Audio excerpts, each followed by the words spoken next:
करने के लिए, अपने जीवन को धन्य बनाने के लिए। उद्देश्य यही है। और 50 के बाद होता है 51, 52। इसका मतलब क्या? बोले 51 और 52 में सब में वन लगा है। वन का मतलब वन, अर्थात अब 50 के ऊपर हुए तो अब वन की ओर चलो, थोड़ा भगवान का भजन करो, है? और अगर नहीं किया तब बोले तो कई बार समय हमको संकेत करता है 54, 58, तब तक वन का संदेश मिलता है, लेकिन तब तक उस संदेश को आपने सुना नहीं, इग्नोर किया, अवॉइड किया, जो भी किया, तब बोले तब उसके बाद काल कहता है अब क्या हुआ? बोले अब 59, अब तुम 60 हो गए, सठिया गए 59, फिर तो 60 की लाइन लग जाती। इसलिए जब अवस्था 50 के ऊपर हो तो फिर भगवान के भजन में ही लगना चाहिए। जीवन का सार परमात्म प्राप्ति है, क्योंकि इस संसार में जो कुछ है सब अनित्य है, नित्य कुछ नहीं है। कुछ देर के लिए हम अपने मन को बहका लें, अपने मन को समझा लें, लेकिन सत्य यही है कि इस संसार में कुछ भी नित्य नहीं, सब कुछ अनित्य है।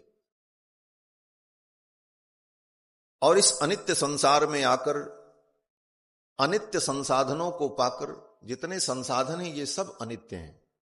कब कौन सा संसाधन बिगड़ जाए इसका कोई ठिकाना नहीं। यहां तक कि सारे संसाधनों का मूल जो ये शरीर है, ये शरीर भी अपना नहीं। गीता में भगवान श्री कृष्ण कहते हैं कि अनित्यम सुखम लोकम इमं प्राप्य भजस्व माम। इस अनित्य जीवन को पाकर, इन अनित्य संसाधनों को पाकर मुझ नित्य परमात्मा का तुम भजन कर लो, यही सार है। अनित्यम सुखम लोकम इमं प्राप्य भजस्व माम। और अगर भगवान को नहीं भजा, मन नहीं लग रहा भगवान में, तो उस प्राणी को किस कोटि में रखा जाए? तो भगवान श्री कृष्ण कहते हैं न माम दुष्कृतिनो मूढ़ा प्रपद्यन्ते नराधमाः। भगवान कहते हैं जो प्राणी इस अनित्य संसार को पाकर के मुझ में अपना मन नहीं लगाया, वो मूढ़ है, वो दुष्कृति है, उसने कोई अच्छा काम किया ही नहीं, जो किया सब बेकार किया। नमाम दुष्कृतिनो मूढ़ाः प्रपद्यन्ते नराधमाः। और वो नर भी नहीं है। बोले तब क्या है? बोले नराधम है। नराधम का मतलब मनुष्यों में भी अधम है। नमाम दुष्कृतिनो मूढ़ाः प्रपद्यन्ते नराधमाः। इसलिए इस जीवन को पाकर, भगवान की भक्ति करके संसार के कर्म बंधन से मुक्त हो जाना, यही मानव जीवन का परम लक्ष्य है। और इसी लक्ष्य की ओर हमारे ध्यान का आकर्षण करने के लिए, इसी लक्ष्य की ओर हमारे मन को लगाने के लिए यह श्रीमद् भागवत महापुराण की कथा है। ये कोई जीवन की उस प्रकार की कोई औपचारिकता नहीं है, जैसे जीवन में हम सब काम करते हैं उसी तरह भागवत भी सुन लें, चलो ये भी एक काम है, हो जाए ना। ये काम नहीं है, ये कर्तव्य है, ये लक्ष्य है, ये उद्देश्य है, ये निष्कर्ष है समस्त शास्त्रों का। वेद वेदांत का निष्कर्ष है श्रीमद् भागवत महापुराण, परम श्रेय है। और ये श्रीमद् भागवत महापुराण साक्षात भगवान श्री कृष्ण का रूप है। भगवान श्री कृष्ण में और श्रीमद् भागवत महापुराण में रंच मात्र भी अंतर नहीं। आप कहोगे तो पोथी है और भगवान भगवान है। बोले पोथी है, लेकिन इस पोथी को हम जिन शब्दों के रूप में, वाक्यों के रूप में, ध्वनि के रूप में अनुभव करते हैं, वो ध्वनि, वो शब्द, वो वाक्य शब्द ब्रह्म भगवान ही है। और वेदव्यास जी ने लिखा कि जब भगवान श्री कृष्ण अपनी लीला को पूर्ण करके निज धाम जाने लगे तो भगवान के परम सखा उद्धव, जो परम ज्ञानी हैं, साक्षात बृहस्पति के शिष्य हैं और भगवान के परम प्रेष्ठ सखा हैं, उन श्री उद्धव जी ने भगवान से कहा कि प्रभु, आप अपनी लीला का संवरण करके चले जाएंगे तो आपके भक्त आपका अनुभव कैसे करेंगे? किस रूप में आपका अनुभव किया जा सकेगा? तो भगवान ने उद्धव से कहा, मैं कहीं नहीं जाऊंगा, मैं यहीं रहूंगा, लेकिन इस रूप में नहीं रहूंगा, दूसरे रूप में रहूंगा। उद्धव जी ने कहा, किस रूप में रहेंगे? तो भगवान ने कहा, श्रीमद् भागवत महापुराण के रूप में इसी धरती पर मैं रहूंगा। जिसको मेरा अनुभव करना हो श्रीमद् भागवत में प्रवेश करे, इसी में मेरा अनुभव होगा। और इतना कहते हुए भगवान ने अपनी दिव्य ज्योति को श्रीमद् भागवत ग्रंथ में प्रतिष्ठित कर दिया। वेदव्यास जी लिखते हैं कि तिरोधाय प्रविष्टोयम श्रीमद्भागवतार्णवम तेनेयं वाङ्मयी मूर्ति प्रत्यक्षा वर्तते हरेः। भगवान श्री हरि की प्रत्यक्ष वांगमयी शब्दमयी मूर्ति श्रीमद् भागवत महापुराण। तिरोधाय प्रविष्टोयम श्रीमद् भागवतार्णवम, अपनी ज्योति को भगवान ने जब तिरोहित किया तो श्रीमद् भागवत में ही प्रतिष्ठित हो गए।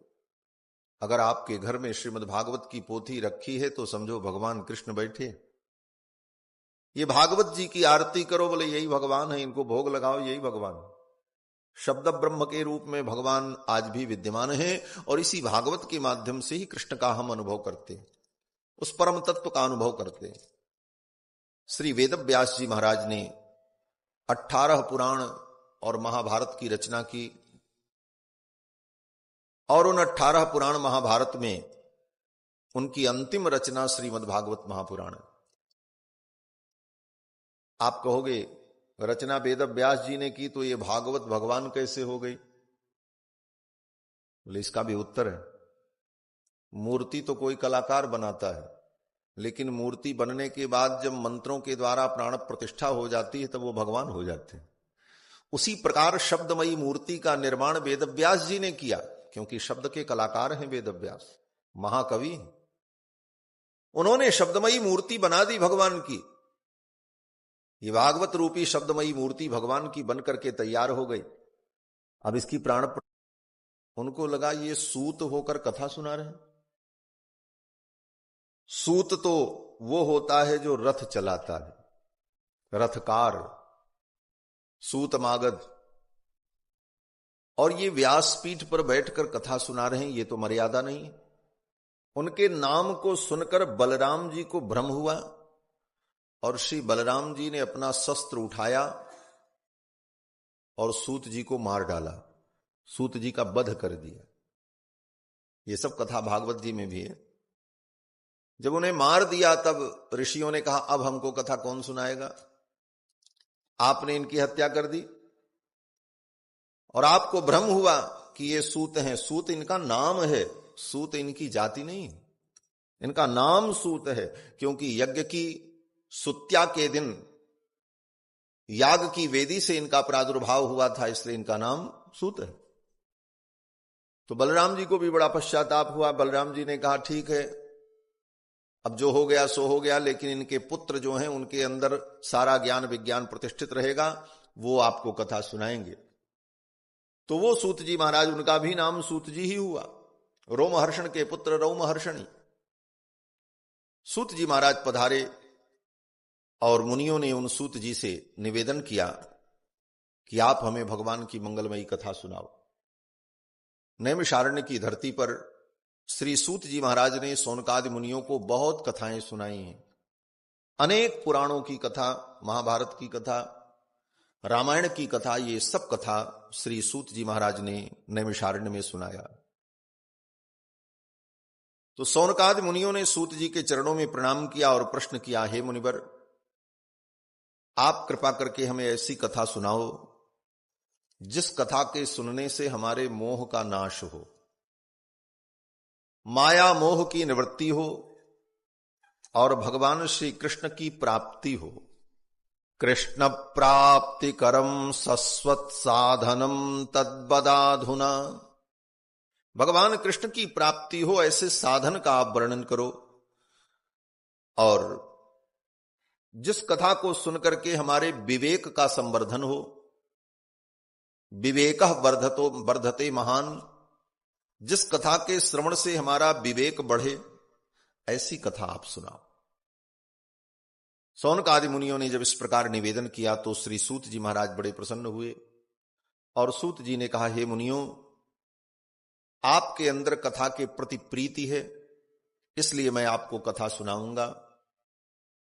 और ये कहकर सूत जी महाराज वर्णन करने लगे। यही सूत सौनक संवाद से कथा गतिमान होती है। ये केवल कथा मात्र नहीं है,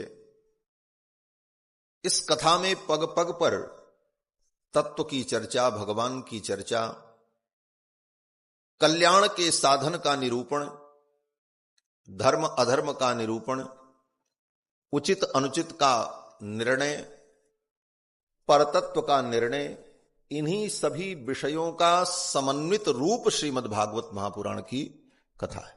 ये केवल किसी राजा रानी की कहानी नहीं है। एक था राजा, एक थी रानी, मर गया राजा, खत्म कहानी। ये कोई ऐसी कहानी वहानी नहीं, ये तो तत्वबोध है। कथा केवल माध्यम है, विभिन्न चरित्रों के माध्यम से तत्व का बोध है श्रीमद् भागवत महापुराण। ये बात अलग है कि आज के समय में श्रीमद् भागवत महापुराण को, इस कथा को लोगों ने मजाक बना दिया। क्या क्या हो रहा है हमको बताने की आवश्यकता नहीं है। टीवी चैनल के माध्यम से, सोशल मीडिया के माध्यम से आप सभी लोग देखते रहते हैं। कथा कम, नौटंकी ज्यादा, और कितने कितने बीभत्स दृश्य कथा में प्रस्तुत हो रहे हैं।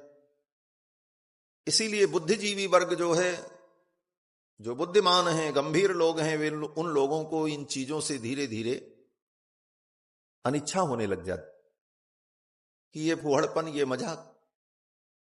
जहां पर आत्म परमात्म चिंतन होना चाहिए, वहां पर केवल लोकरंजन,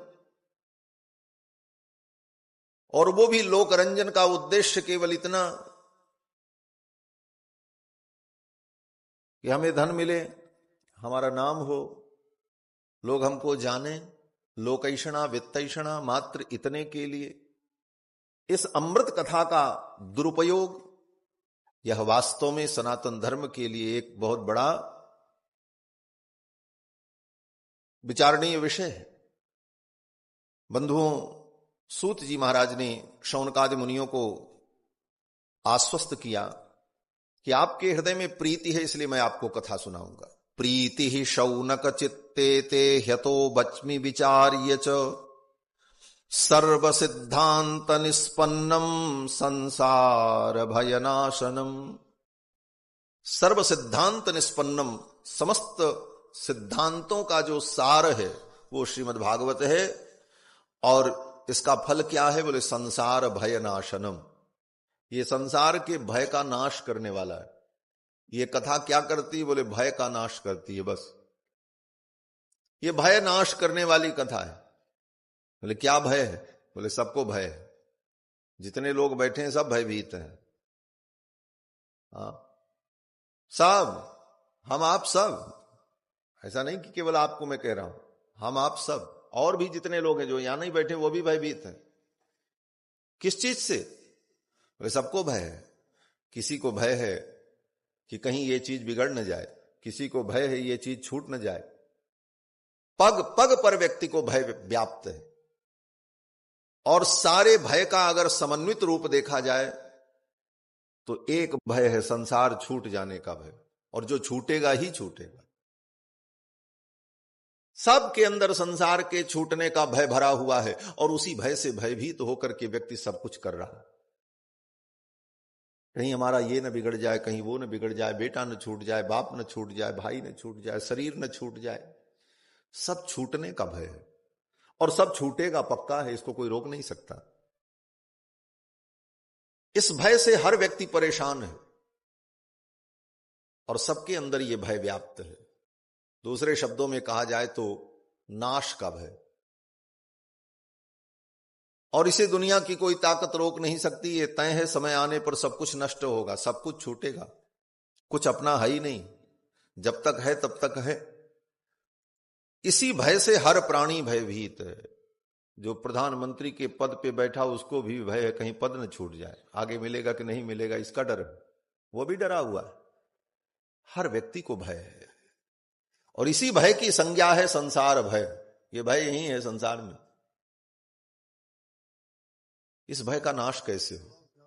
हर क्षण हम भयभीत हैं, डरे हुए हैं। और इसीलिए मंदिरों में, तीर्थों में जो भीड़ लगी है, उस भीड़ में 2% लोग, 1% लोग हैं जो प्रेम से भगवान की भक्ति में गए, बाकी लोग भय से गए हुए हैं। भय से। एक कविता की पंक्ति मुझे याद आ रही है, किसी कवि की रचना थी पाप के ऊपर। पाप की सब लोग निंदा कर रहे थे, पाप पाप पाप पाप बड़ा खराब है। तो पाप मूर्तिमान होकर के प्रकट हो गया और पाप ने कहा भाई मेरी भी सुन लो। बोले तुम क्या कहना चाहते हो? पाप ने कहा सवेरे से शाम तक आप लोग मेरी आलोचना कर रहे हो, पाप पाप पाप, लेकिन मेरा महत्व तुमने समझा? बोले क्या महत्व है तुम्हारा? पाप ने कहा मेरा इतना बड़ा महत्व है, अगर मैं न होता तो ये मंदिर न होते, ना मंदिरों में भीड़ होती। पाप ने कहा कि अगर कहीं मैं जन्म न लेता, धरा बनी ये मशान होती, न मंदिरों में मृदंग बजते, न मस्जिदों में अजान होती। कोई न जाता। क्यों? बोले सब डरे हुए। ये संसार का भय कैसे छूटे? इस भय को छुड़ाने के लिए ही श्रीमद् भागवत कथा। अगर इसे आत्मसात कर लो तो जीवन निर्भय हो जाएगा। सब कुछ करते हुए भी कहीं आपको भय नहीं होगा। रात दिन लोग डिप्रेशन में हैं, टेंशन में हैं। ये क्या है? भय ही तो है। भय के कारण ही तो डिप्रेशन है, टेंशन है, बिगड़ने का भय, और जो बिगड़ेगा ही तय। बोले इस बस भय को कैसे दूर किया जा सकता है? बोले केवल समझ के द्वारा। बस अपने मन को, मस्तिष्क को, बुद्धि को समझाना है और समझ में आ गई बात तो फिर कहीं कोई भय नहीं है। इसीलिए सूत जी महाराज कहते हैं संसार भय नाशनम। ये कथा संसार के भय का नाश कर, संसार का भय दूर हो जाए। निर्भय होकर के थोड़ी देर जी करके देखो कितना आनंद मिलता है। जो आनंद मिल रहा है उससे अनंत गुणित आनंद का अनुभव होगा निर्भय हो जाने पर। फिर तो कोई भय ही नहीं। बंधुओं, सूत जी कहते हैं हे मुनियों, काल ब्याल मुखग्रास त्रास निर्णास हेतवे। ये कथा जो है काल रूपी ब्याल के मुख में बैठे हुए जो लोग हैं उनके भय को दूर करने वाली। काल ब्याल मुखग्रास त्रास, ये सबके पास है।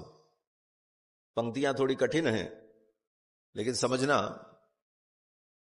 काल, काल माने जो काल है, समय चक्र, वही काल। और उस काल के गाल में हम आप सब बैठे हैं, काल से बाहर नहीं। आपके चारों तरफ काल है।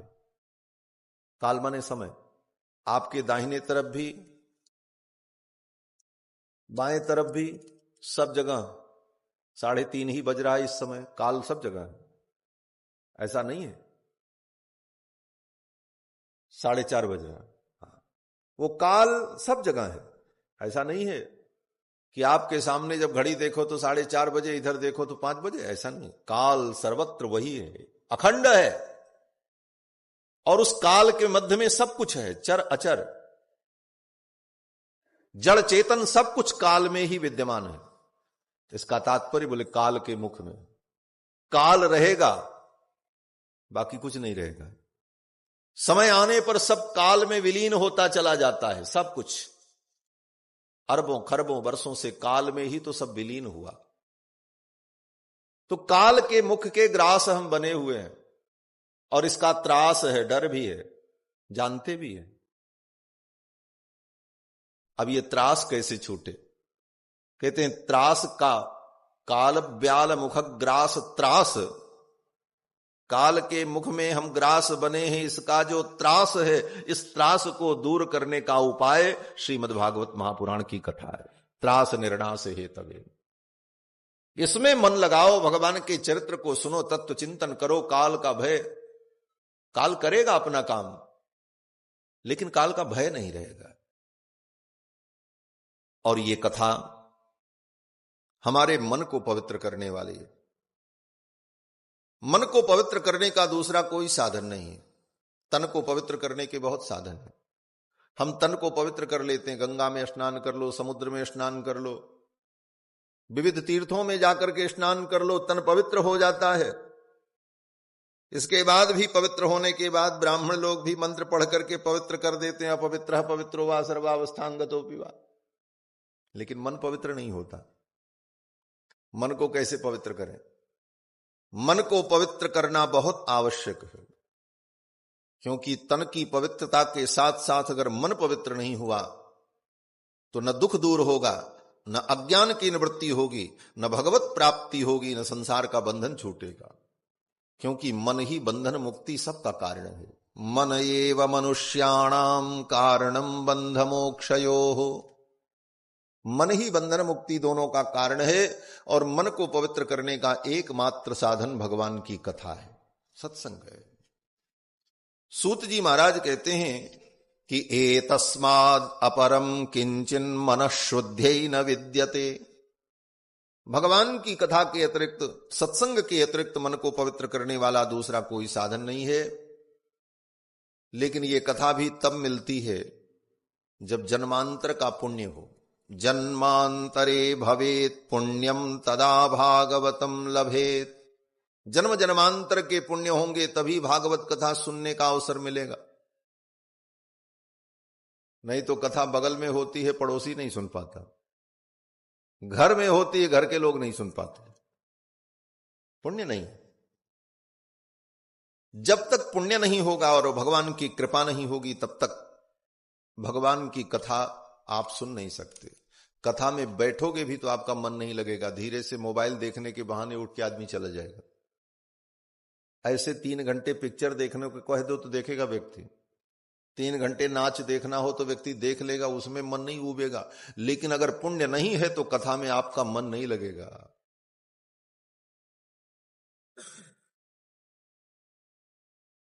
कथा में मन नहीं लगेगा, नींद आएगी, आलस्य लगेगा, कोई बहाना व्यक्ति ढूंढेगा, कुछ नहीं तो प्यास ही लगेगी, उठा के बोतल से पानी पीने को लगेगा, कुछ भी करने लगेगा। मैं ये नहीं कह रहा हूं कि मत पियो, पानी पियो, खूब पियो, लेकिन पानी के साथ साथ थोड़ी कथा भी पियो।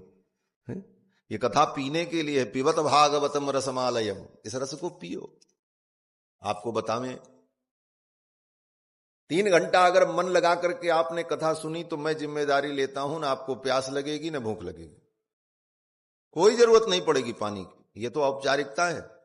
हमारे विजय किशोर पुरिया जी ने सब व्यवस्था रखी, भाई किसी को पानी की भी जरूरत पड़े तो सबके सामने बोतल रख दो, सब व्यवस्था वीवीआईपी व्यवस्था होनी चाहिए। परंतु कोई आवश्यकता नहीं है। अगर आपका मन कथा में लगा है तो पानी कहां है, भोजन कहां है, उधर आपका ध्यान नहीं जाएगा। और मैं उदाहरण के साथ कह रहा हूं, प्रमाण के साथ कह रहा हूं।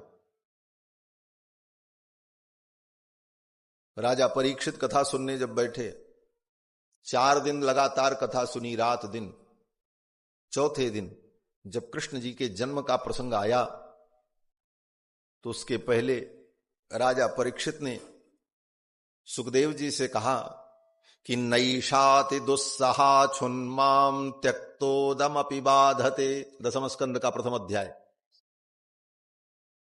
राजा परीक्षित कहते हैं कि भगवान, न मुझे भूख लग रही न प्यास लग रही। जिस प्यास से व्याकुल होकर के मैंने एक महात्मा के गले में मरा हुआ सांप डाल दिया, क्रोध आ गया, आज वो भूख और प्यास कहां चली गई है पता नहीं। नैषाति दुस्सहा छिन्माम त्यक्तोदमपि बाधते। वे कौन सी दवा खा ली, क्या पी लिया कि न भूख लग रही न प्यास लग रही है। तो राजा परीक्षित कहते हैं कि आपके मुख से निर्गलित होने वाली जो भगवान की कथा सुधा है, पिबंतम तन्मुखाम भोजच्युतम हरि कथामृतम, आपके मुखारविंद से निर्गलित होने वाली जो भगवान अच्युत की कथा है, गोविंद की कथा है, उसे पी पी करके मैं तृप्त हो रहा हूं, मुझे पानी भी पीने की इच्छा नहीं है। तो राजा परीक्षित को तो 4 दिन तक पानी पीने की जरूरत नहीं पड़ी। हम आप परीक्षित नहीं हो सकते, परंतु इतना जरूर है कि 4 घंटे पानी और चाय की जरूरत तो नहीं पड़ सकती अगर मन लगा करके आप कथा सुनो आनंद से। भगवान की कथा ऐसी मंगलमयी कथा है, ये संसार के समस्त दुखों को भुला देने वाली है महाराज। और इस आनंद का जिसने अनुभव कर लिया, इस कथा को पीने का जिसको नशा हो गया, उसको फिर दुनिया में कुछ जरूरत भी नहीं होती। इसीलिए किसी संत ने कहा कि जाम पे जाम पीने से क्या फायदा, शाम पियो सवेरे उतर जाएगी। और एक जाम पी लो हरि नाम का, सारी जिंदगी नशे में गुजर जाएगी। जिसको इसका नशा चढ़ा महाराज, कितने लोग घूमते हैं कथा ही सुनने के लिए। हमने कितने लोगों को देखा है, आज इस तीर्थ में कल उस तीर्थ में, जहां किसी संत की कथा हो रही कथा ही सुनते घूमते रहते। उसका नशा हो गया जीवन में। और सनक सनंदन सनातन सनत कुमार जो ब्रह्मा जी के मानस पुत्र हैं, उनके जीवन का सबसे बड़ा व्यसन अगर कुछ है तो भगवान की कथा है। ब्रह्मा जी के मानस पुत्र सनक सनंदन सनातन सनत कुमार, जिनको सनकादिक कहा जाता है, दिगंबर, कोई कपड़ा नहीं शरीर पर, न घर न कुटिया न आश्रम, कुछ नहीं बनाया, कुछ जीवन में संग्रह भी नहीं किया, केवल एक व्यसन जीवन में अपनाया। और वो व्यसन क्या, बोले भगवान की कथा सुनना। बस आशा बसन व्यसन यहति नहीं। आशा माने दिशा, दिशा को आशा कहते। तो आशा बसन, दिशा को ही जिसने वस्त्र बना लिया, बसन बना लिया, आशा बसन अर्थात दिगंबर। दिक माने दिशा, अंबर माने वस्त्र, दिशाएं ही जिसके वस्त्र हैं, आशा बसन। और व्यसन यहति नहीं। गोस्वामी जी का संकेत कितना सुंदर है कि शरीर पर पहनने के लिए कपड़ा तक नहीं है दिगंबर, लेकिन व्यसन इतना बड़ा पाल रखा है। क्या व्यसन, बोले रघुपति चरित्र हो ही तहां सुनेंगे, भगवान का चरित्र जहां हो वहां सुनते रहते। और ये व्यसन उनके जीवन में सदा उनको आनंदित रखता है। श्री सूत जी महाराज कहते हैं, जन्मांतर का पुण्य हो तभी ये कथा मिलती है। और इस कथा की महिमा बताई। श्रीमद् भागवत की कथा में प्रथम महात्म्य का ही वर्णन श्रवण किया जाता है। इसकी महिमा क्या है, इसका लाभ क्या है, ये जान लेने से सुनने में मन और लगता है। जब किसी वस्तु की महिमा को हम जानते हैं तभी तो उसके प्रति आकर्षित होते हैं, तभी उस वस्तु को प्राप्त करने की या उसे संग्रह करने की इच्छा पैदा होती है। तो भागवत की महिमा कहते हैं कि जब गंगा के तट पर राजा परीक्षित कथा सुनने बैठे, सुखदेव जी कथा सुनाने जा रहे थे भागवत की, तब तक स्वर्ग से इंद्र आए। और इंद्र अपने हाथ में अमृत कलश लेकर के आए। इंद्र जब आए तो इंद्र के साथ उनकी मंडली भी थी, देवता लोग भी थे। देवराज हैं, अकेले तो आएंगे नहीं, पूरा प्रोटोकॉल था। सब आए। अब इतनी बड़ी भीड़ को देखकर सुखदेव जी ने सोचा अब ये भीड़ चली जाए तब हम कथा शुरू करें, क्योंकि कथा तो बड़ी शांति का विषय। कथा में बहुत नामचीन लोगों का आना, नेता लोगों का आना, ये सब कथा में बाधा उत्पन्न करता। आवे लेकिन किस प्रकार, बोले सामान्य तया आकर के बैठ जाए तब तो ठीक है, लेकिन उनका जो तामझाम होता है, वो तामझाम अगर शुरू हुआ फिर तो सबका ध्यान उधर जाता है, कथा में ध्यान सबका भंग हो जाता है। वक्ता का भी मन खिन्न हो जाता है कि कहां से ये विपत्ति आ गई है, टले बला तब कथा आगे हो। ऐसा होता है। कथा में तो भगवान भी आ जाए तो अगर भगवान के आने से वो तामझाम दिखाई पड़े तो आपको मैं सच्ची बात कहता हूं, व्यासपीठ से, एक व्यास होने के कारण कह रहा हूं कि भगवान भी अगर उस तरह से प्रोटोकॉल लेकर के आ जाएं तामझाम से, तो जो सच्चा व्यास होगा और सच्चे श्रोता होंगे वो कहेंगे कि ये कथा में विघ्न करने वाले भगवान आ गए। कथा में विघ्न करने वाले, उन भगवान से भी कथा में विघ्न का अनुभव होगा जो कथा प्रेमी हो। और इसका उदाहरण भी आपको मैं बताऊं, यहां से 100-150 किलोमीटर की दूरी पर एक तीर्थ है जिसका नाम श्रीरंगम। आप लोग गए होंगे, कुछ लोग नहीं गए हैं तो जाना। अभी श्रीरंगम में भी हमने कथा की। श्रीरंगम की कथा के बाद ही रामेश्वरम में कथा थी, पिछली कथा। श्रीरंगम में रंगनाथ भगवान विराजते हैं शेष मुद्रा में। शेष की सैया पर भगवान शयन करते हैं। भगवान विष्णु की प्रथम मूर्ति। हाँ, प्रथम मूर्ति। प्रथम मूर्ति का मतलब दुनिया में जितनी मूर्तियां बनी हैं, चाहे वो भगवान विष्णु की हो, चाहे भगवान शंकर की हो, चाहे किसी भी देवी देवता की मूर्ति हो, सर्वप्रथम दुनिया में कोई मूर्ति बनी है तो वही मूर्ति है जो श्रीरंगम में रंगनाथ भगवान। आद्यमे तत्स्वयं व्यक्तम विमानम रंग संज्ञकम, वो विश्व की आद्य मूर्ति है, प्रथम मूर्ति। और उस मूर्ति को किसी कलाकार ने नहीं बनाया, क्षीर सागर से स्वयं प्रकट हुई और भगवान नारायण ने वो मूर्ति ब्रह्मा को दी। ब्रह्मा जी ने ब्रह्मलोक में पूजा किया और फिर जब इक्ष्वाकु मनु इस धरती पर मानवीय सृष्टि का विस्तार करने के लिए आए तो ब्रह्मा जी ने वो मूर्ति इक्ष्वाकु मनु को दी।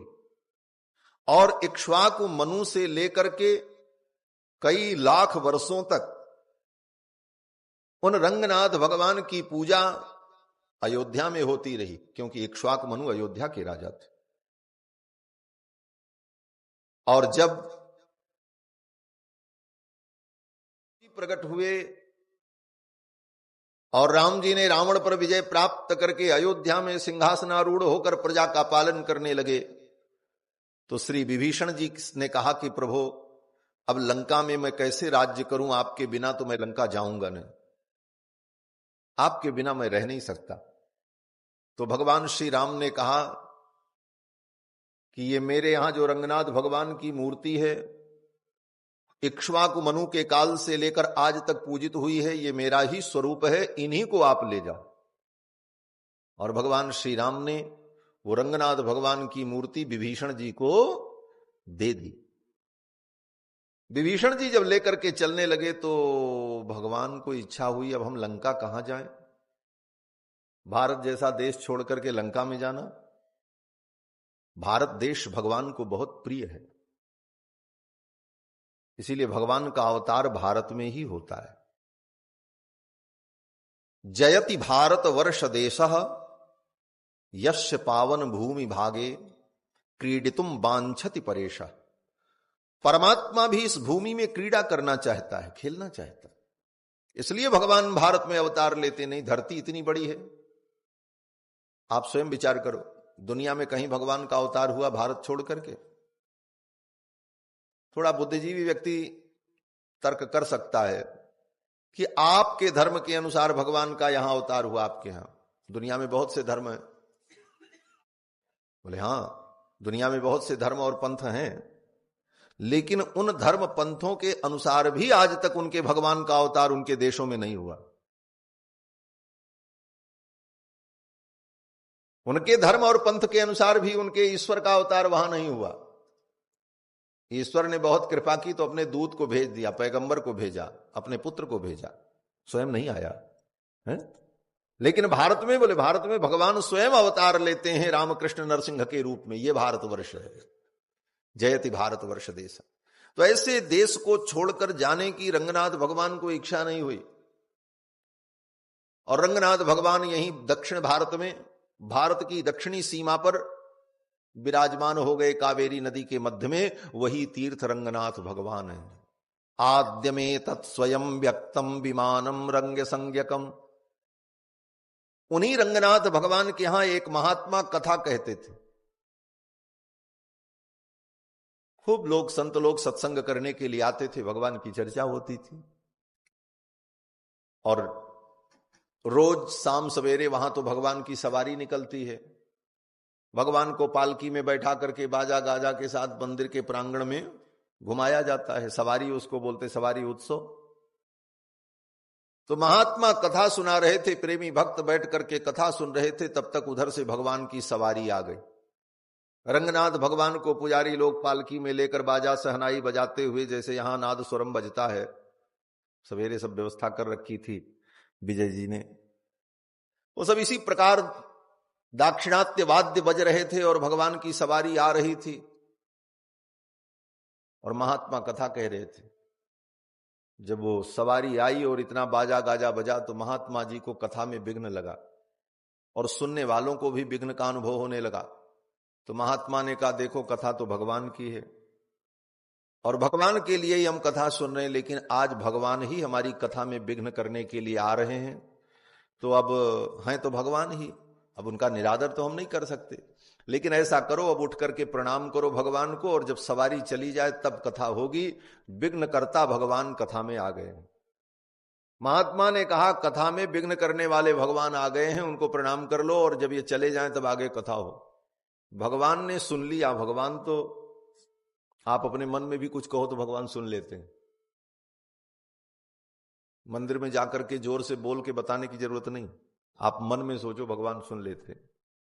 इसीलिए कबीरदास जी ने कहा कि काकड़ पाथर जोड़ के मस्जिद लई बनाए, ताव ऊपर मुल्ला चढ़ा बहरा भया खुदा है। खुदा क्या बहरा हो गया है जो इतनी जोर से चिल्ला रहे हो? वो तो सब सुनता है। कबीरदास जी कहते हैं कि चींटी के पग नूपुर बाजे वो भी मालिक सुनता है। चींटी का पैर कितना छोटा होता है, बाल से भी पतला, और उस पैर में पावजेब पहना दो चींटी को तो पावजेब कितना सूक्ष्म होगा, कल्पना करो।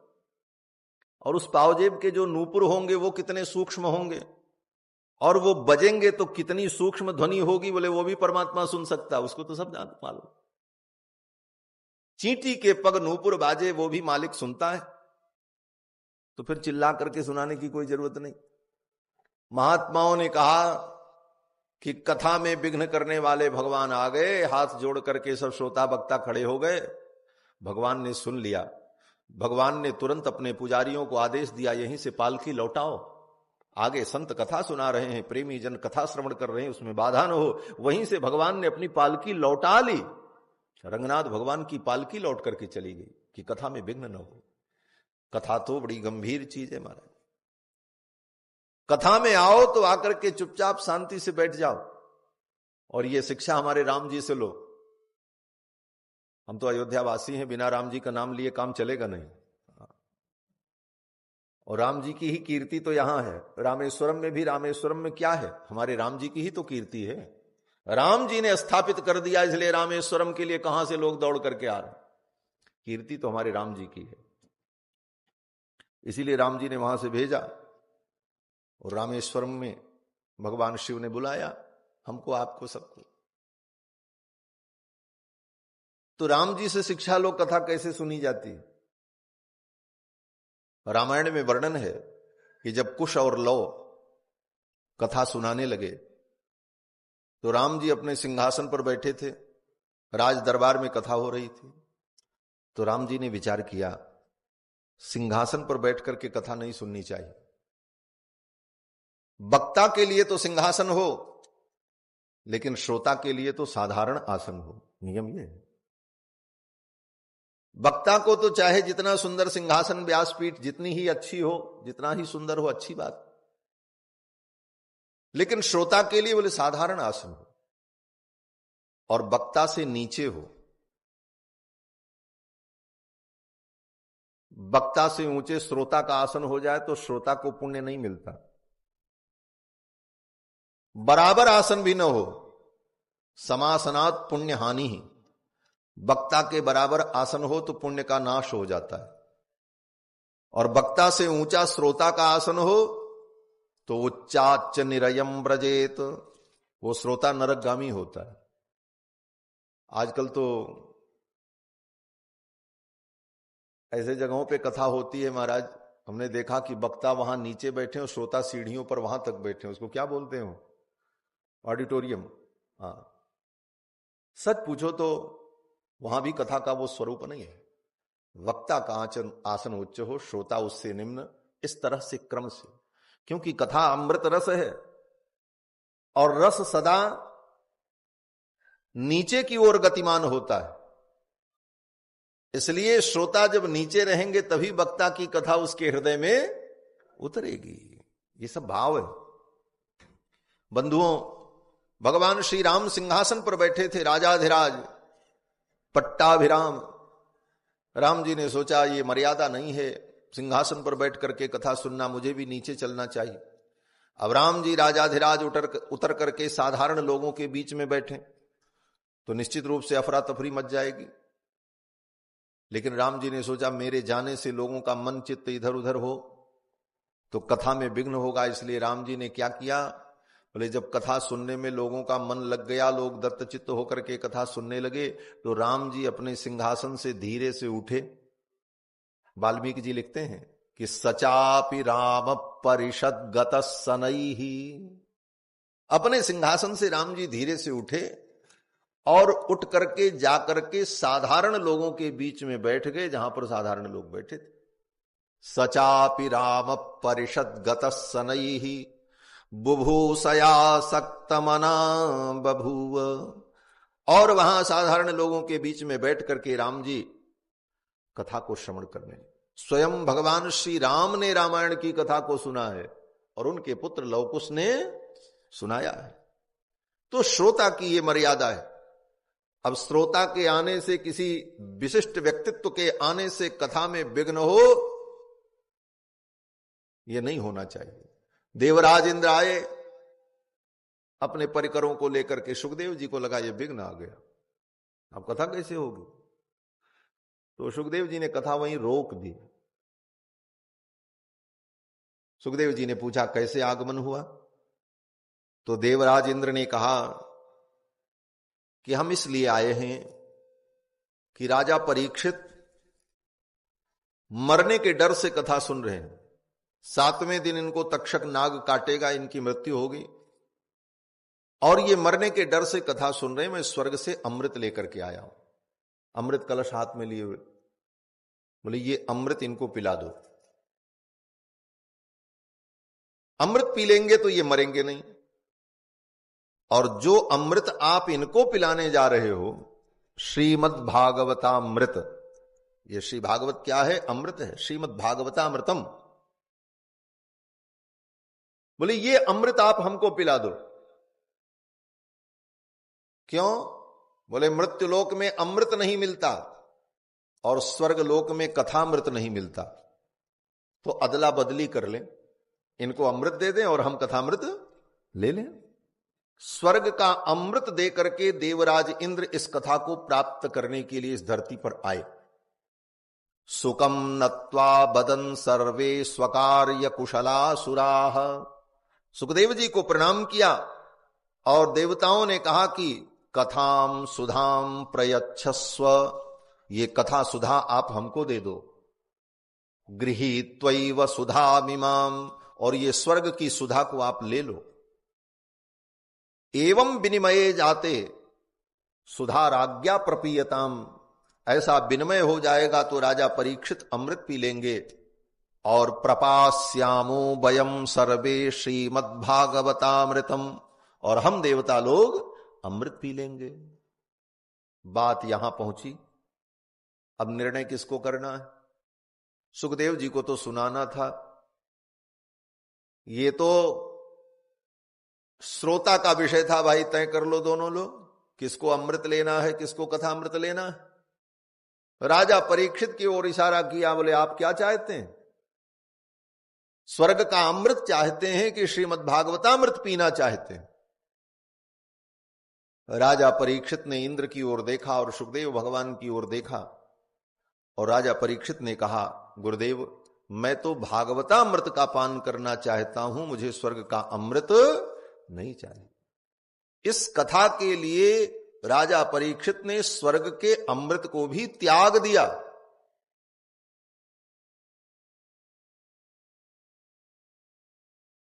यद्यपि स्वर्ग का अमृत दुर्लभ है, और राजा परीक्षित के सामने तो उसकी बड़ी महिमा भी है, क्योंकि 7वें दिन तक्षक नाग काटेगा, इनकी मृत्यु हो गई। अमृत पी लें तो मृत्यु नहीं होगी, तक्षक नाग के काटने पर भी मृत्यु नहीं होगी। लेकिन राजा परीक्षित ने सोचा, अमृत तो मैं पी लूंगा, लेकिन कथामृत से मैं वंचित रह जाऊंगा। और इस अमृत को पीने से क्या मिलेगा? इतना ही होगा कि कुछ दिन मेरी आयु और बढ़ जाएगी, बस। ऐसा तो है नहीं कि कभी नहीं मरूंगा, क्योंकि अमृत पीने वाले भी मरते हैं। ये तो अमृत उसका केवल नाम है, बस आप समझ लो। भागवत में कथा है, समुद्र से अमृत प्रकट हुआ, और अमृत कौन पीता है? बोले स्वर्ग के देवता पीते हैं। तो क्या स्वर्ग के देवता कभी मरते नहीं? बोले उनको भी मरना पड़ता है। उनका पुण्य नाश होता है तो उनको फिर संसार में आके पैदा होना पड़ता है। वो स्वर्ग का उनका दिव्य शरीर छूट जाता है। गीता में भगवान कृष्ण कहते हैं, यज्ञैरिष्ट्वा स्वर्ग गतिम प्रार्थयन्ते तेतम भुक्त्वा स्वर्ग लोकम विशालम क्षीणे पुण्य मर्त्य लोकम विशंति। पुण्य के क्षीण होने पर उनको भी मृत्युलोक में आना पड़ता है। और मृत्युलोक का कोई प्राणी अमृत पी ले, बोले उसको भी मरना पड़ेगा। रावण भी तो अमृत पिया था कि नहीं पिया था? तो क्या रावण को मरना नहीं पड़ा? उसको भी मरना पड़ा। तो अमृत पी लेने के बाद भी कोई मृत्यु से नहीं बच सकता। मृत्यु तो सत्य है, और ये मृत्युलोक इसका नाम ही है। राजा परीक्षित ने विचार किया कि स्वर्ग का अमृत पी लेंगे तो ज्यादा से ज्यादा 200-400 वर्ष की आयु और बढ़ जाएगी, लेकिन मरना तो है ही। तो क्यों न मैं भागवतामृत का पान करूं। और सुखदेव राजा परीक्षित ने देवताओं को लौटा दिया, बोले अपना अमृत ले जाओ, मुझे अमृत नहीं चाहिए, मैं तो कथामृत का पान करूंगा। सुखदेव जी बड़े प्रसन्न हुए। इसका मतलब, बोले भगवान की कथा के लिए जो स्वर्ग के अमृत को भी त्यागने की क्षमता रखता है, वही इस कथा का अधिकारी है। राजा परीक्षित के सामने एक तरफ मृत्यु थी, एक तरफ मृत्यु से बचने का विकल्प अमृत उपस्थित था, और एक तरफ भगवान की कथा थी। लेकिन उन्होंने अमृत का वर्णन नहीं किया, कथामृत का वर्णन किया। सुखदेव जी बड़े प्रसन्न हुए, और फिर सुखदेव जी महाराज ने राजा परीक्षित को कथा सुनाई। ये सब बातें सूत जी सौनकादि मुनियों को नैमिषारण्य में बता रहे हैं, क्योंकि जब राजा परीक्षित ने कथा सुनी थी गंगा के तट पर, उस समय सूत जी महाराज भी वहीं थे, और उन्होंने इन सारे दृश्यों को अपनी आंखों से देखा था। आगे सूत जी वर्णन करते हैं, हे मुनियों, मैं तुमको एक इतिहास सुनाता हूं। एक बार देवर्षि नारद घूमते घूमते वृंदावन पहुंचे। अनेक तीर्थों में नारद जी ने भ्रमण किया। पुष्करम च प्रयागम च काशीम गोदावरीम तथा। पुष्कर, प्रयाग, काशी, गोदावरी, हरिक्षेत्रम कुरुक्षेत्रम, श्रीरंगम सेतुबंधनम, जहां आप बैठे हैं सेतुबंध रामेश्वरम, श्रीरंगम जिसकी चर्चा भी हमने की। इन समस्त तीर्थों में नारद जी ने भ्रमण किया। हरिक्षेत्रम कुरुक्षेत्रम श्रीरंगम सेतु बंधनम, सब तीर्थों में गए, लेकिन कहीं भी नारद जी को शांति नहीं मिली।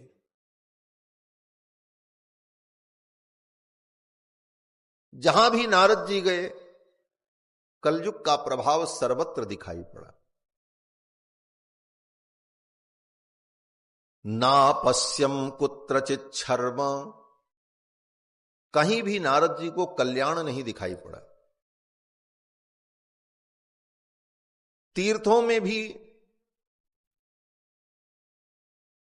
जाकर के म्लेच्छ लोग, अनाचारी लोग, पापाचारी लोग बस गए, तीर्थों की भी महिमा घट गई। ये सब वही तीर्थ हैं जिन तीर्थों का शास्त्रों में वर्णन है, वहां जाने से ये हो जाता, वहां जाने से ये हो जाता। लेकिन आज इन तीर्थों में जाने पर भी वो भाव नहीं दिखता है। क्या कारण? कारण यही है कि तीर्थों में रहने का जो नियम है जो विधि है उस विधि से लोग तीर्थवास नहीं करते। अब तो लोग तीर्थ केवल घूमने जाते हैं, तीर्थ करने नहीं जाते, तीर्थ घूमने जाते हैं। और जो कुछ बचा खुचा था उसको तीर्थों के विकास के नाम पर सरकारों ने लीप दिया, बराबर कर दी। तीर्थ तो तप के लिए है। अपनी सुख सुविधाओं को त्याग करके तीर्थ में जाकर के हम तप करें, तीर्थ में जाकर के हम कुछ साधना करें, और तीर्थ में भी जाकर के हम सब प्रकार के सुख भोग की व्यवस्था करके वहां केवल घूमने जाएं, बोले इसका कोई मतलब नहीं होता। तीर्थ तप के लिए है। हमारे मुरलीधरन जी बोल रहे थे ना कि अन्यत्र कहीं पाप करो तो वो पाप तीर्थ में जाने पर नष्ट हो जाता है। वाक्य जो बोल रहे थे वो प्रामाणिक वाक्य है, लेकिन उसका मूल जो शास्त्र में है वो मैं आपको बताऊं कि अन्य देशे कृतम पापम तीर्थ क्षेत्रे विनश्यति। अन्य देश में किया गया पाप तीर्थ क्षेत्र में जाने पर नष्ट हो जाता है। और तीर्थ में जाकर के अगर कोई पाप करे तो कहते हैं तीर्थ क्षेत्रे कृतम पापम वज्रलेपो भविष्यति। तीर्थ में किया गया पाप वज्रलेप हो जाता है। और तीर्थों में जाकर के लोग अनाचार, पापाचार, अब तो सरकार की योजनाएं हैं, बड़े बड़े तीर्थों में 5 स्टार होटल बनाओ, बड़ी बड़ी व्यवस्थाएं करो, बोले वहां पर फिर सारे मानक पूरे किए जाएंगे और उस मानक के तहत जितना अनाचार पापाचार है वो तीर्थों में व्याप्त हो जाएगा आने वाले समय में। ये बहुत ही कष्ट का विषय है। संतों को चिंता भी इस बात की है, लेकिन संतों की सुने कौन? कौन सुनने वाला? तीर्थों को तीर्थ ही रहने दो, इसको बंबई और दिल्ली बनाने की जरूरत नहीं। यहां तो आने पर जंगल दिखाई पड़े, मंदिर दिखाई पड़े, मंदिर में टिमटिम दीपक जलता दिखाई पड़े, नंगे पांव लोगों को चलना पड़े, सूखी रोटी प्रसाद और जो मिले वो खा करके व्यक्ति रात गुजारे, रात में नींद भी ना आवे तो कम से कम भगवान का स्मरण तो करेगा। तीर्थ इसलिए, तभी काया का शोधन होता है। तीर्थ में जाने का यही मतलब है, तीर्थ में जाकर के हम अपनी काया का शोधन करें। भागवत के महात्म्य में वेद व्यास जी वर्णन करते हैं कि तीर्थों में जाकर के पापी लोग, म्लेच्छ लोग बस गए। ये तीर्थ साधक और पवित्र जनों की ऊर्जा से ऊर्जावान होता है, ये भी जान लेना। तीर्थ कल्याण करते हैं, कब करते हैं? बोले जब तीर्थों में रह करके लोग भजन पूजन करते हैं, तभी तीर्थों में भी ऊर्जा रहती है, नहीं तीर्थों की ऊर्जा भी समाप्त हो जाती है।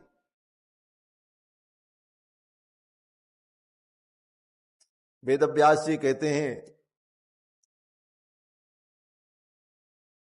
कि तीर्थस्तु यवनैः ही रुद्धाः तीर्थ सारस ततो गतः। ये भागवत में महात्मा। तीर्थों में जाकर के म्लेच्छ लोग बस गए, अनाचार पापाचार होने लगा। परिणाम क्या हुआ? बोले तीर्थ सारस ततो गतः, तीर्थ का सार चला गया।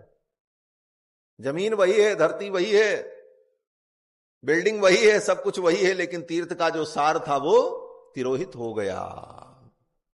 क्यों? बोले तीर्थ में जब पवित्र आत्माएं जाएंगी और भजन करेंगी, साधना करेंगी, तब तीर्थ की ऊर्जा बढ़ेगी। और वो पवित्र ऊर्जावान पवित्र लोग, चरित्रवान संत सज्जन भक्तगण कौन है? बोले वही तीर्थंकर है। इसीलिए संतों को हमारे यहां तीर्थंकर कहा जाता है। तीर्थंकर का मतलब क्या है? बोले तीर्थम करोति तीर्थंकर, जिनके जाने से भूमि तीर्थ बन जाती है, इसीलिए उनका नाम तीर्थंकर है। आपने प्रयाग में देखा होगा, कुंभ जब होता है तो कुंभ में सबसे पहले स्नान कौन करता है? साधु संत करते। क्यों करते हैं? अगर पूछा जाए तो सामान्य व्यक्ति तो कहेगा महाराज साधु संत तो भजन करते हैं, उनको क्या जरूरत है पुण्य की, वो तो भजन आनंदी है, उनका कल्याण तो भगवान करेंगे ही। सामान्य लोगों को, जो लोग दर्शक आए हैं, जो दो तीर्थ यात्री आए हैं, उनको पहले स्नान का मौका देना चाहिए। महात्मा लोग तो वहीं खालसा लगा के बैठे रहते हो, तो रोज नहाएं, सबसे पहले वही क्यों जाएं? और उनके कारण कितनी बड़ी अव्यवस्था भी कभी कभी होती है। लेकिन संतों का प्रथम स्नान कुंभ में क्यों होता, कभी विचार किया? हाँ, भागवत में वर्णन है कि जब गंगा जी को प्रकट करना हुआ, भगीरथ ने तपस्या की तो गंगा आने को तो तैयार हो गई, मैं पृथ्वी पर चलूंगी, लेकिन इतने पापी मेरे अंदर स्नान करेंगे, आकर के डुबकी लगाएंगे, मैं तो पाप के बोझ से धंस जाऊंगी। उन पापियों के पाप नाश की क्षमता मेरे अंदर कहां से आएगी? तो श्री भगीरथ जी ने, ब्रह्मा जी ने, सभी लोगों ने कहा, देवी आप तो पधारो धरती पर। ये बड़े बड़े संत महात्मा, भजनानंदी लोग, संत लोग, भगवत भक्त लोग, सज्जन लोग जब आप में डुबकी लगाएंगे तो उनके पुण्य से आपको इतनी ऊर्जा प्राप्त होगी कि लाखों करोड़ों जीव आकर के अपना पाप आपके यहां छोड़ जाएं, वो सब पाप भस्म हो जाएंगे। इसीलिए प्रयाग में और कुंभ के अवसर पर संत महात्मा जब स्नान कर लेते हैं तो त्रिवेणी में, गंगा में, गोदावरी में वो ऊर्जा प्रकट हो जाती है कि अब सारे दुनिया के लोग आकर के नहा लें, सब पवित्र हो जाएंगे, सबका पाप धुल जाएगा। तो तीर्थ की महिमा संतों से, तीर्थ में जाकर के संत महात्मा, भजनानंदी, पवित्र आचरण के लोग विराजमान होते हैं, तब तीर्थ भी कल्याण कारक बनता है, तभी तीर्थों के द्वारा लोगों का कल्याण होता है। नारद जी ने सब जगह भ्रमण किया, लेकिन कहीं नारद जी को शांति नहीं मिली, सब जगह उनको विपरीत ही दिखाई पड़ा।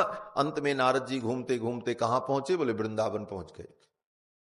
वृंदावन जमुना के तट पर जब पहुंचे तो क्या देखते हैं, एक स्त्री रो रही थी और उसके अगल बगल दो बूढ़े व्यक्ति पड़े हुए थे, एक बुढ़ा इधर, एक बुढ़ा उधर, और कुछ स्त्रियां उस स्त्री की सेवा कर रही थी, कोई पंखा कर रही थी, कोई चंवर डुला रही।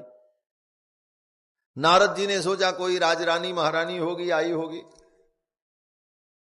नारद जी तो अपनी गति से जा रहे थे, तब तक उस स्त्री ने नारद जी को देखा और उसने कहा कि भो भो साधो क्षणम तिष्ठ मच्चिंतामपि नाशय। हे साधु, थोड़ी देर के लिए रुक जाओ, मेरी चिंता का नाश करो, मैं बहुत दुखी हूं। नारद जी रुक गए।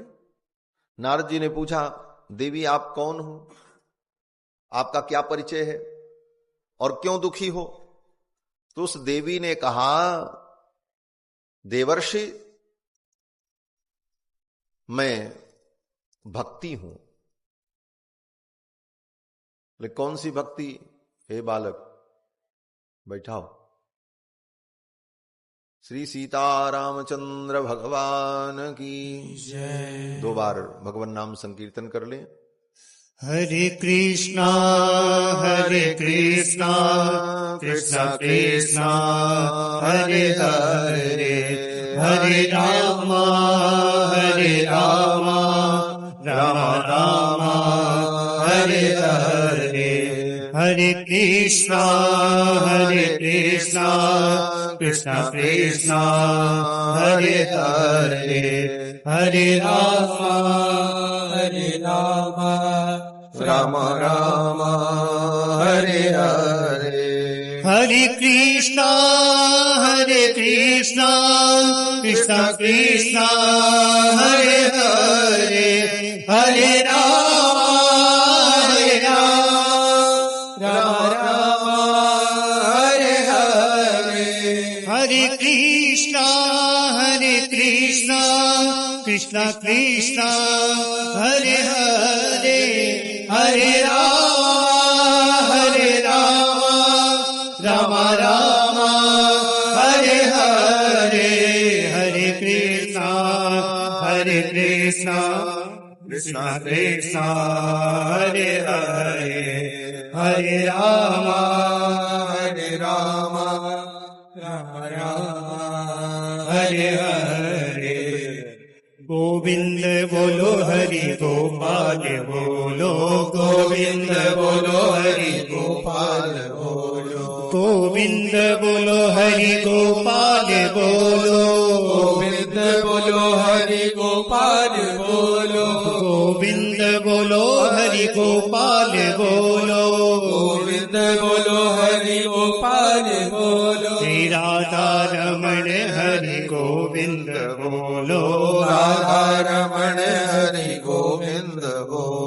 श्री राधा रमण हरि गोविंद बोलो, राधा रमण हरि गोविंद बोलो, गोविंद बोलो हरि गोपाल बोलो, गोविंद बोलो हरि गोपाल बोलो, गोविंद बोलो हरि गोपाल बोलो, गोविंद बोलो हरि गोपाल बोलो, गोविंद बोलो हरि गोपाल बोलो, गोविंद बोलो हरि गोपाल बोलो, गोविंद बोलो हरि गोपाल बोलो, गोविंद बोलो हरि गोपाल बोलो, श्री राधा रमण हरि गोविंद बोलो, राधा रमण हरि गोविंद बोलो, श्री राधा रमण हरि गोविंद बोलो, राधा रमण हरि गोविंद बोलो, श्री राधा रमण हरि गोविंद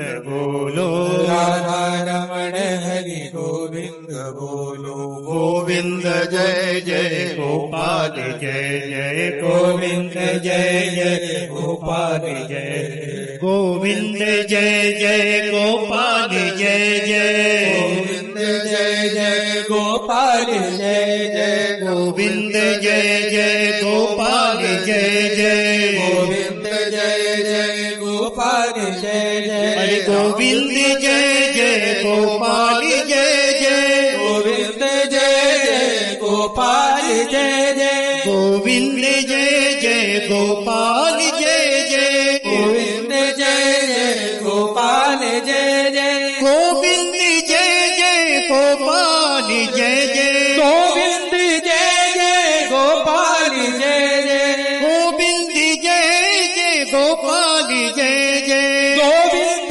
जय जय गोपाल जय जय, राधा रमण हरि गोविंद जय जय, राधा रमण हरि गोविंद जय जय, राधा रमण हरि गोविंद जय जय, श्री राधा रमण हरि गोविंद जय जय, गोविंद जय जय गोपाल जय जय, गोविंद जय जय गोपाल जय जय, गोविंद जय जय गोपाल जय जय, गोविंद जय जय गोपाल जय जय, श्री राधा रमण हरि गोविंद जय जय, राधा रमण हरि गोविंद जय जय, श्री राधा रमण हरि गोविंद जय जय, श्री राधा रमण हरि गोविंद जय जय, श्री राधा रमण हरि गोविंद जय जय, श्री राधा रमण हरि गोविंद जय जय, श्री राधा रमण हरि गोविंद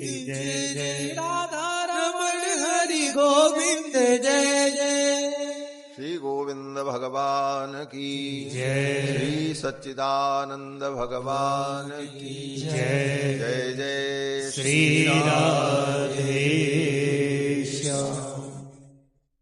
श्री नारद जी यमुना के तट श्री वृंदावन जब पहुंचे, उस देवी ने नारद जी को बुलाया और कहा कि मेरे दुख को आप दूर करो। नारद जी ने कहा क्या दुख है? उस देवी ने कहा मेरा नाम भक्ति है और मेरे 2 पुत्र हैं, एक का नाम ज्ञान है और एक का नाम वैराग्य है। ये दोनों बुढ़े हो गए, मैं जवान हूं, मेरे बेटे बूढ़े हो गए और बेहोश पड़े हैं, न हिल पा रहे न डुल पा रहे। आप इनको ठीक कर दो, इनको स्वस्थ कर दो। किसी भी मां के पुत्र अगर दुखी हो तो मां को दुख होता ही है।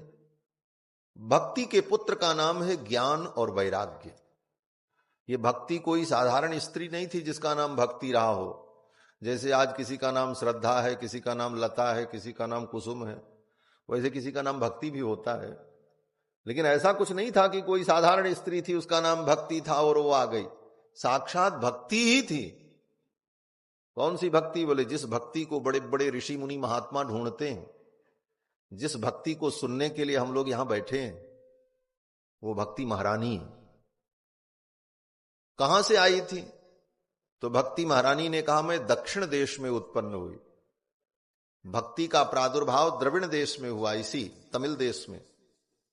और कितना अद्भुत संयोग है, भक्ति की उत्पत्ति द्रविड़ देश में और भगवान का प्राकट्य उत्तर देश में। भक्ति का प्रादुर्भाव यहीं द्रविड़ देश में हुआ। कहां पर? बोले यहीं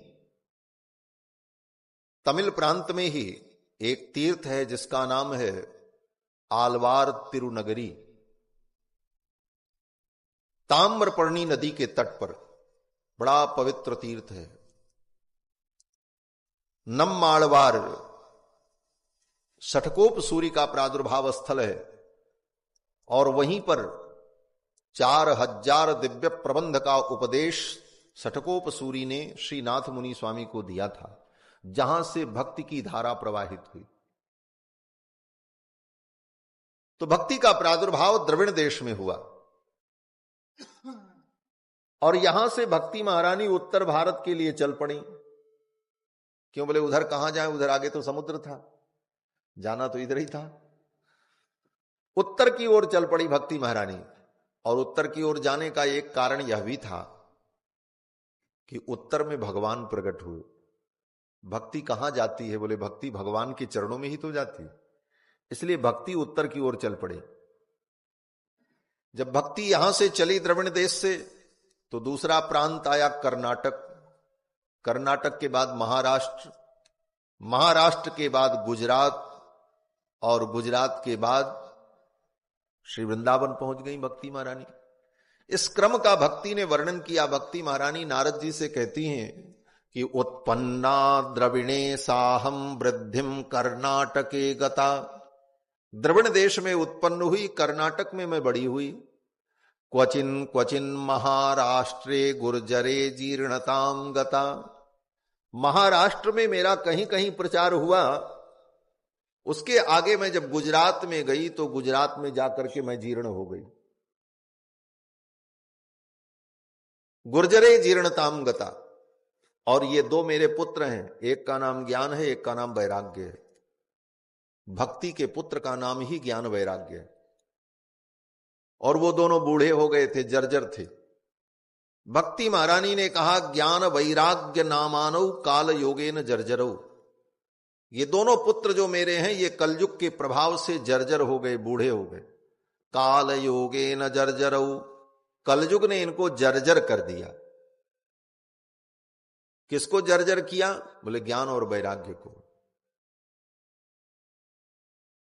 कलयुग का प्रभाव भक्ति पर नहीं पड़ा। भक्ति तो जवान थी, लेकिन उसके पुत्र ज्ञान वैराग्य बूढ़े हो गए, जर्जर हो गए। इसका मतलब क्या है? बोले इसका मतलब यही है, इस कलयुग में भक्ति तो हमारे आपके अंदर रहती है, लेकिन भक्ति के पुत्र ज्ञान वैराग्य बेचारे काम लायक नहीं रहते। यही स्थिति हमारी आपकी है। भक्ति तो है लेकिन न ज्ञान है न वैराग्य। ज्ञान वैराग्य कमजोर हो गए। और ज्ञान वैराग्य जब कमजोर हो जाता है तो भक्ति को भी दुख होता है। भक्ति के पुत्र का नाम ज्ञान और वैराग्य है। ज्ञान दृढ़ हो और वैराग्य भी दृढ़ हो। संसार से वैराग्य नहीं होता। हम संसार के छोटे छोटे राग में ही फंसे रहते। भक्ति के पुत्र ज्ञान वैराग्य जो है जीर्ण शीर्ण थे। भक्ति महारानी ने कहा इनको आप ठीक कर दो। नारद जी ने कहा अच्छा। नारद जी ने गीता सुनाई कि गीता सुनकर के ज्ञान होगा। लोग कहते हैं गीता सुनना चाहिए, गीता से ज्ञान होता है, गीता ज्ञान का भंडार है। नारद जी ने ज्ञान वैराग्य के कान में जाकर के गीता सुनाई, नहीं उठे, पड़े ही रहे ज्ञान वैराग्य। इसका मतलब बोले बहुत गीता का पाठ कर लो, गीता सुन लो, आपका ज्ञान वैराग्य जगेगा, इसकी कोई गारंटी नहीं। नारद जी ने उपनिषद सुनाया, वेदांत सुनाया, वेदांत और उपनिषद सुनकर के भी ज्ञान वैराग्य थोड़ा हिले डुले, उसके बाद फिर वैसे ही पड़े रहे। बहुत वेद वेदांत सुन लो, लेकिन ज्ञान वैराग्य जग जाए इसकी कोई गारंटी नहीं। बड़े बड़े बड़े वेदांती भी धन संपत्ति ऐश्वर्य के लिए मुकदमा ही लड़ते मिलते हैं कचहरी में। अगर वेदांत पढ़ने से ज्ञान वैराग्य दोनों जग जाता तो बड़े बड़े वेदांतियों का वेदांतियों से मुकदमा और केस क्यों होता? प्रश्न तो ये। ज्ञान वैराग्य नहीं जगे, तब नारद जी को बड़ी चिंता हुई। उसी समय आकाशवाणी हुई और आकाशवाणी ने कहा इनके लिए सत्कर्म करो। नारद जी ने कहा कौन सा सत्कर्म करें? तब तक आकाशवाणी बंद हो गई। आकाशवाणी ने आगे नहीं कुछ कहा, केवल इतना कहा सत्कर्म करो। अब नारद जी संदेह में पड़ गए, कौन सा सत्कर्म करें? अभी तक जो कर रहे थे वो कोई कुकर्म तो नहीं था, वो भी तो सत्कर्म ही था, गीता पाठ, उपनिषद पाठ, वेदांत पाठ। अब कौन सा मैं सत्कर्म करूं कि ज्ञान वैराग्य स्वस्थ हो जाए, ठीक हो जाए? ये आकाशवाणी हुई। आकाशवाणी का मतलब जहां शब्द तो सुनाई पड़े लेकिन बोलने वाला न दिखाई पड़े, उसी का नाम आकाशवाणी है, अव्यक्त वाणी। ये सब घटना हमारे आपके अंदर हो रही है जो हम वर्णन कर रहे हैं। ये बड़ा सूक्ष्म विषय है, भावनात्मक ढंग से इसे समझना चाहिए। हमारे आपके अंदर भक्ति है लेकिन ज्ञान वैराग्य शिथिल पड़े हैं। हमारे अंदर जो थोड़ा विवेक है वही नारद है, और वो प्रयास करता है ज्ञान वैराग्य को जगा दें, लेकिन फिर ज्ञान वैराग्य शिथिल होता है। और फिर इसी हृदय में जब कभी परमात्मा की प्रेरणा होती है तो मन में ये विचार आता है, वही आकाशवाणी है। क्या बोले? एतदर्थम तु सत्कर्म सुरर्षे त्वम समाचर। कुछ सत्कर्म करो, कुछ ऐसे कर्म करो जिससे ज्ञान वैराग्य जग जाए। और उस कर्म को जानने के लिए हम निकल पड़ते हैं। यही तीर्थाटन है, यही भ्रमण है, यही संतों के चरणों में पहुंचना। नारद जी को आकाशवाणी ने कहा एतदर्थम तु सत्कर्म, इनके लिए सत्कर्म करो। आकाशवाणी बंद हो गई। नारद जी निकल पड़े और नारद जी ने विचार किया कौन सा सत्कर्म करें, चलो किसी से पूछते हैं। नारद जी चले और नारद जी जिन जिन मुनि महात्माओं के पास गए, कहीं कोई सही उत्तर नहीं मिला। अंत में नारद जी उत्तराखंड पहुंच गए, बद्री विशाल भगवान की सन्निधि में। वहां पर इनकी भेंट हो गई सनकादिकों से।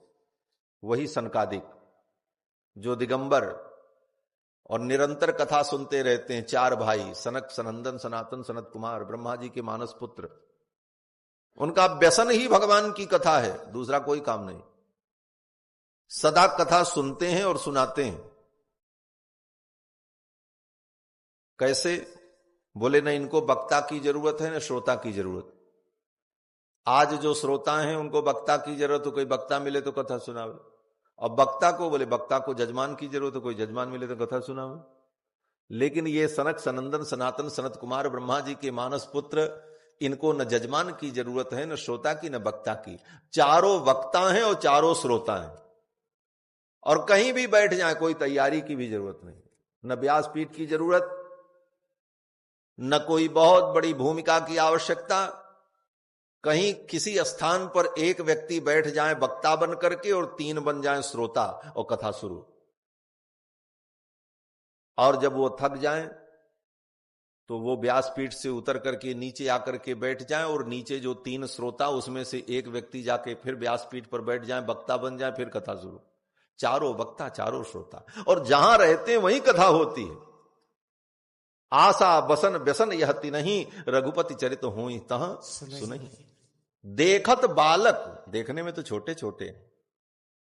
गोस्वामी जी कितना सुंदर वर्णन करते हैं महाराज। देखत बालक बहु कालीना, देखत बालक बहु कालीना, ब्रह्मानंद सदा लीना, ब्रह्मानंद सदा लीना।